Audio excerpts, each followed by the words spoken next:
নমস্কার বন্ধুরা, আজ একটা ছোট্ট মিনি ব্লগ নিয়ে চলে এসেছি। আজ শুক্রবার, এখন এই সকালেই 11:30 এরম হবে।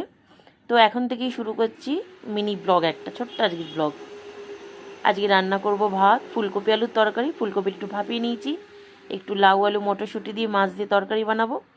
এদিকে ভাতের জলটা মানে হাঁড়িতে জলটা বসিয়ে দিয়েছি, আর একটা আলুও দিয়ে দিয়েছি, যেহেতু লাউয়ের ঝোল হবে সেজন্য। এখানে মাছ ভালো করে ধুয়ে নুন হলুদ মাখিয়ে রেখেছি। তো মাছ ভেজে মাছের মুড়োটা গতকাল পুঁই শাক করেছিলাম, সেই পুঁই শাকটা ফ্রিজে রয়ে গিয়েছিলো। তো মাছের মাথাটা ভেজে ভালো করে শাকটার সাথে ভালো করে মিশিয়ে নিয়েছি একটু। মাছের মাথা দিয়ে হয়ে গেল পুঁই শাক। আর এদিকে ভাতটা ফুটছে দেখতে পাচ্ছেন। আর মাছ ভাজার পর কড়াই লাউ আলু ভেজে কুকারে সিটি দিয়ে একটু আদা জিরে বাটা দিয়ে লাউটা ঝোলটা সাঁতলে নিয়েছি। তো লাউ ঝোল আমাদের হয়ে গেছে, লাউ আলু মাছ দিয়ে ঝোল। ভাত হয়ে গেছে, পুঁই শাকের তরকারি তো হয়েই গেছে, প্রথমে দেখিয়ে দিলাম। এবার করব এটাও একটু ডিম আর সব রকম সবজি দিয়ে ভাজা, এটাও করেছি, এটা তখন দেখানো হয়নি। এদিকে ফুলকপি আলু ভাপানোটা একটু ভেজে নিচ্ছি, ভালো করে ভাজা ভাজা করে নিয়ে যেমন পেঁয়াজ আদা রসুন দিয়ে কষানো হয় ঠিক সেইভাবে কষিয়ে তরকারিটা করে নেব। একদম ছোট্ট করে দেখাচ্ছি, কোনো রকম রেসিপিতে শেয়ার করছি না।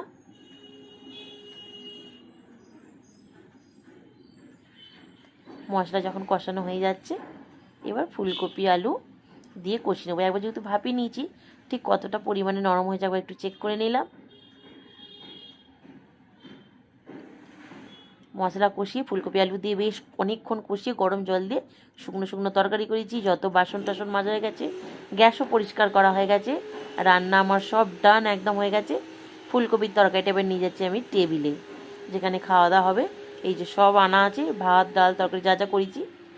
তো এবার ফুলকপির তরকারিটাও রেখে দেবো, যেহেতু গরম আছে সেটা একটা ঝাঁঝি চাপা দিয়েছি। টেবিলটা পুরোপুরি আমাদের খাবারের টেবিল বলে শুধু খাবারই আছে টেবিলটা ভর্তি করে, অন্য কিছু আর নেই টেবিলটাতে।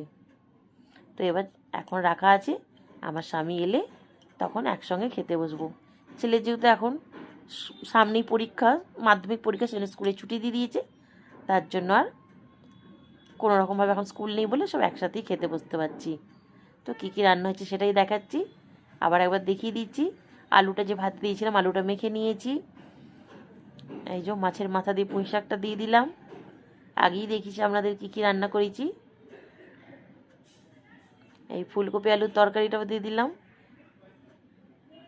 ফুলকপি আলুর তরকারিটা মূলত রাত্রে রুটি দিয়ে খাওয়ার জন্যই করেছি, তবুও একটু ওর বাবাকে শুধু দিচ্ছি, কারণ ছেলে বলেছে নেবে না, আমিও নেব না। আমি এই লাউয়ের ঝোল দিয়ে ভাতটা খাবো আজকে। আর একটা জিনিস আছে যেটা আজকে করিনি, গতকাল করেছিলাম, পাঁপড় ভাজা।